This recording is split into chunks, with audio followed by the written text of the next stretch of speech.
Madam ఈ medicines అన్ని ఏం వద్దు, న్యాచురల్ గా మనం ప్రెగ్నెన్సీ పెంచుకోవాల్సిందే, ఏదైనా మార్గం ఉందా మెడిసిన్స్? సో దాని గురించి మనం డిస్కస్ చేద్దాం. ఎస్పెషలీ మేల్స్ ఎక్కువ వాళ్ళు టాబ్లెట్స్ మింగాలంటే అది అసలు ఇష్టపడరు.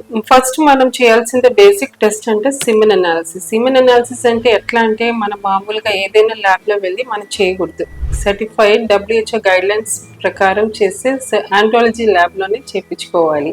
సో వన్స్ మనకి కరెక్ట్ ఒక డయాగ్నోసిస్ వస్తే మనకి ట్రీట్మెంట్ ఇవ్వాలని ఎట్లా చెప్పాలని కూడా మనకి ఉంటుంది. ఒకవేళ కౌంట్ తక్కువ ఉంటే ఒలిగోజూస్పర్మియా, ఏదైనా మార్ఫాలజీ ప్రకారం ప్రాబ్లం ఉంటే టెరటోజూస్పర్మియా, అండ్ మొటిలిటీ లో ప్రాబ్లం ఉంటే అస్టినోజూస్పర్మియా. అలాగే మనం క్లాసిఫై చేస్తాము. ఏదైనా ప్రాబ్లమ్స్ ఆంటాలజిస్ట్ కూడా మన దగ్గర ఉన్నారు. సో న్యాచురల్లీ మనం ఏమేమి చేసుకోవాలి అదొక క్వశ్చన్ కామన్ గా. సో న్యాచురల్ గా అంటే జస్ట్ లైక్ ఫీమేల్స్, మేల్స్ కూడా ఐడియల్ బాడీ వెయిట్ కలిగి ఉండాలి. లైక్ బాడీ మాస్ ఇండెక్స్ మన హైట్ కి తగ్గినట్టు మన వెయిట్ జెంట్స్ అయినా వాళ్ళకి ఉండాలి. సో అదలా ఉన్నప్పుడు ఏమవుతుందంటే హార్మోన్స్ గానీ అంత బ్యాలెన్స్ లో ఉంటుంది, స్పర్మ్ ప్రొడక్షన్ కూడా నార్మల్ గా జరుగుతాయి. నెక్స్ట్ అంటే ఫుడ్ అడుగుతారు. ఫుడ్ ఎట్లాంటి ఫుడ్ తీసుకుంటే మనకి స్పర్మ్ కౌంట్ పెరిగింది? మామూలుగా ఐడియల్లీ ఇప్పుడు ప్రాసెస్ ఫుడ్స్ కంప్లీట్ గా మనం క్లోజ్ చేసుకోవాలి. లైక్ మైదా తయారు చేసేది, పిజ్జా, బర్గర్ అలాంటిది, oily foods, fried foods. And ఎక్కువ మనం న్యాచురల్ ఫుడ్స్ లో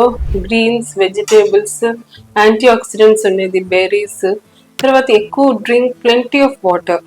లైక్ మరీ ఎక్సెస్ కాదు, 2 liters per day అట్లీస్ట్ ఉండాలి.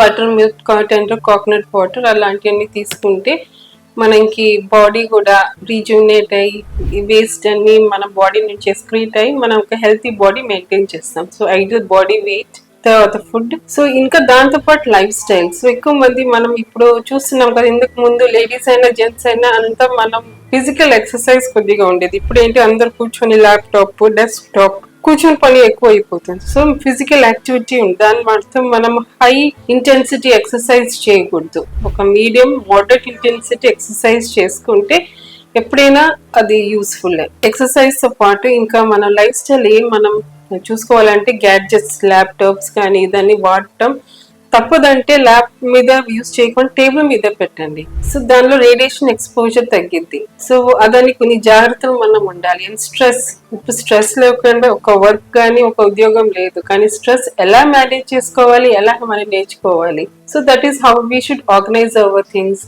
మనం ప్రయారిటైజ్ చేయాలి. అన్నిట్లో మనం వేలు పెడితే పని జరగదు. ఏది మన ప్రయారిటీ అది ముఖ్యంగా టైం ఇచ్చి అడిక్వేట్ స్లీప్ కూడా ఉండాలి.